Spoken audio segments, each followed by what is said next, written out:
This is the ETV Sportsnet. I am Mark T. Robinson here on Cornish Field on a blazing hot day here with our newest ETVU head coaches, Chad and Kristin Cox. So you guys, the season is just about to get underway for you guys. Got a couple exhibition games, a couple of real games about to start for you guys. So just kind of talk to me about, how you guys are kind of feeling out your teams. What are your evaluations so far of having your teams for a week now? Yeah, I mean, first and foremost, it's been hot. I think first week's instincts, guys have really pushed it. They've come in with a lot of energy. Been very pleased with the intensity and the attention to detail this week from all the guys. We've got a good group of returners, but also a very dangerous group of young players that are mixing in. And as a coaching staff so far, we've just done a lot of different combinations. We put a lot of different guys together. We've mixed and matched. And biggest thing is trying to keep guys healthy, but get us to learn each other and continue to become more united as a family as we get closer to those big games. Yeah, I'm really proud of my girls. They've come in working hard nonstop, always asking questions, eager to do more, work harder. We've had a few freshmen surprise us, come in, earned a starting spot in our first exhibition game, which went really well. Got to see a lot of different formations, girls working together, stepping up for each other, and it's just been solid, especially the work ethic that they're giving us in this heat. Like, it's been awesome. All right, so this is the ETV Sports Set, but we still like to have a little bit of fun around here. So just talking about the chatter, and the word on the street is you guys are actually married. And so being head coaches of your respective programs, we want to know just kind of how this all started, how you guys were kind of able to get together and be able to consummate your relationship with marriage and things like that. So how did it start? How did the relationship start for you guys? Go ahead. Go for it. Oh, I love telling this story. So I have been at ETB a while. I'm an alumni. Got a job here back on staff a few years afterwards and was actually here a full year before Kristin. And then, God kind of blessed us with the opportunity and blessed her with the chance to come to ETBU as the assistant coach for the women's team, as I was already working with the programs. Funny story is she actually turned me down the first time, but patience paid off, and the Lord has different plans for us all. And I think every day we just count the blessings, and that even though it's a lot on our plate at times, we know that we wouldn't rather do it with anybody else, and that we're able to help each other and answer questions about soccer and about our programs 24/7, which is really nice because we both have different perspectives and different backgrounds. And so it's just really good to hear her views, mix them with what we've done in the past, and work for each other to help make both programs the best we can every day.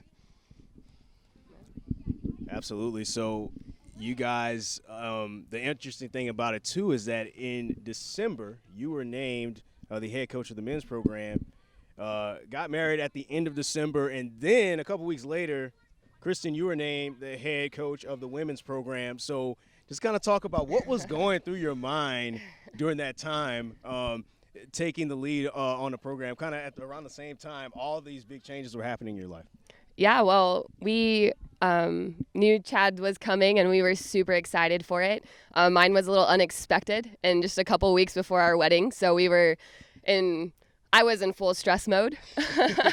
But it was exciting. We took a hold of it, talked about it together, knew that it was something that I wanted to do and pursue, and kind of still put our marriage first and prioritizing that. And then just he helped me out a ton. Like I said, wasn't prepared for it or didn't see it coming.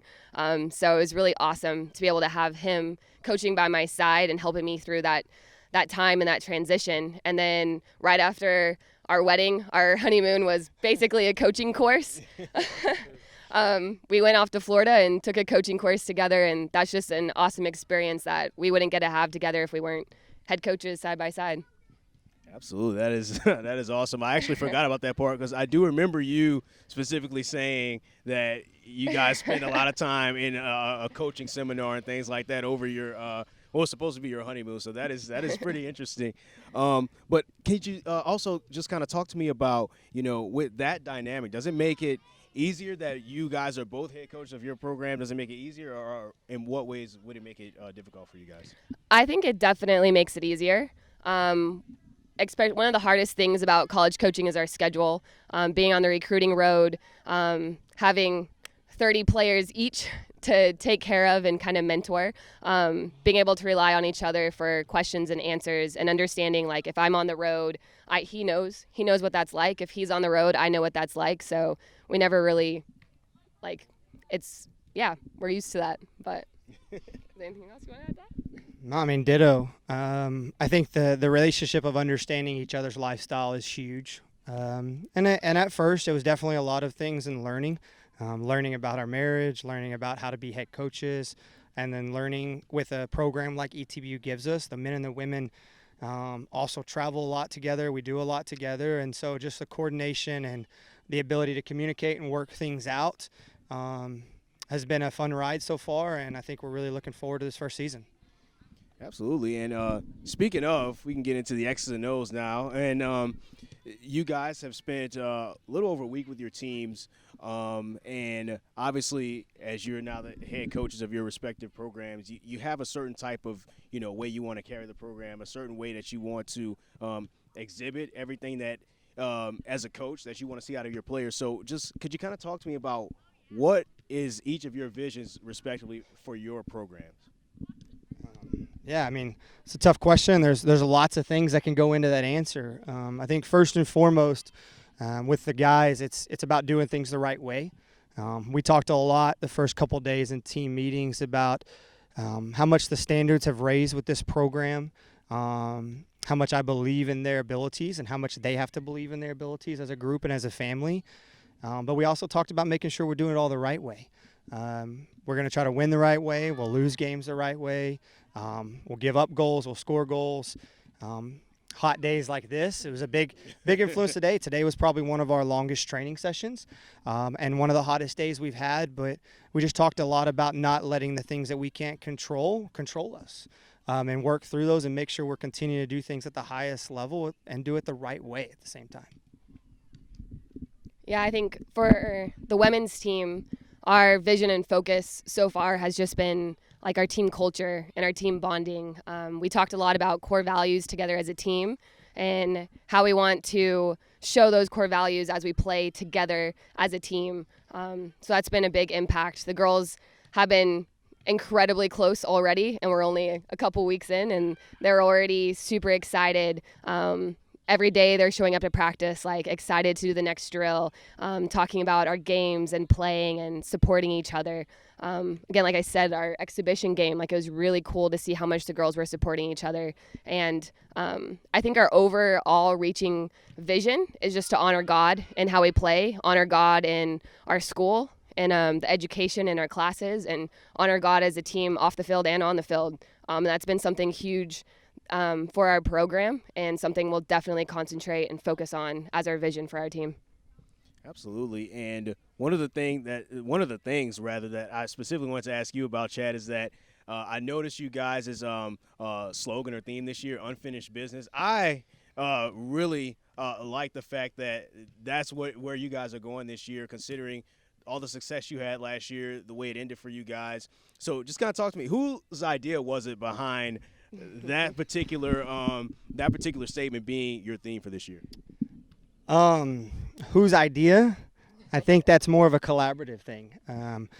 It's something that was talked about. Last year was great, and we loved it. It was a fun ride. The guys did a lot of really good things for the program, and it's been a while since the program's done that. And we've got a job, and that's to honor this program and everything we do. And at one point, this program was at the top of its game and at the top of the nation and their division. And so we hope that we can get us back to that staple and be a program that is to be dealt with every year and be at the top tier of the ASC year in and year out. And for us, as good as last year was, I think we were all stoked about the conference win, getting to the semifinals, laying it all on the line. I mean, they played their hearts out that last match. But the day after, it was all talking about gosh, there's so much potential left in us. There's so much more left in us. Young guys that left and graduated had the same feeling coming back to us, like, Coach, y'all are going to do so well next year. Like, the young group is so good. We've met some of the freshman year recruiting, like, very excited about what's to come.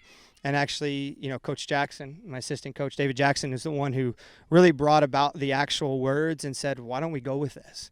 And then we've taken it and we've run with it. And I think the guys are excited about it. When they first saw it in our summer handbooks, I think it really hit home, and it meant something to them. And that's what it's all about when you come up with something for a season, is it has to mean something to that group.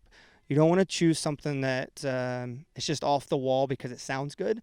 It meant something to this group, and it means something to even the young guys now. They've learned what it means very quickly, and they've seen the passion, the heart, physicality day in and day out that my older guys are playing with, and they're picking right up in stride with them. And so it's really how it came about. And now can we make it work? Now can we make it happen? That's the tough part. We've come up with a good slogan. We're working towards it. It's been great, but we've still got work to do. And it's one day at a time, one practice at a time, one game at a time. And that's what we've got to do. Absolutely. And before we let you go, we started with fun. I know you have a team to coach, your practice. So we started with fun. We're going to end with some fun. So it was brought about during the Tobies that you were the better soccer player than Kristin. Kristin thinks she's the better soccer player. A little bit of instigation on our part, obviously, with that. But the final question is, who's the better soccer player? We want to know. I think this can only be answered by the lady.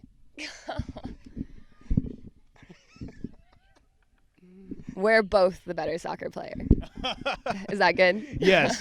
Very, very well put. Thank you, guys, once again. This is the ETB Sports Net. The both soccer programs will be opening up their alumni game this weekend, so come out and support the Tigers here on Cornish Field. Once again, Mark T. Robinson with Chad and Kristin Cox. We'll see you again next time on the ETB Sports Net. Thanks, Mark.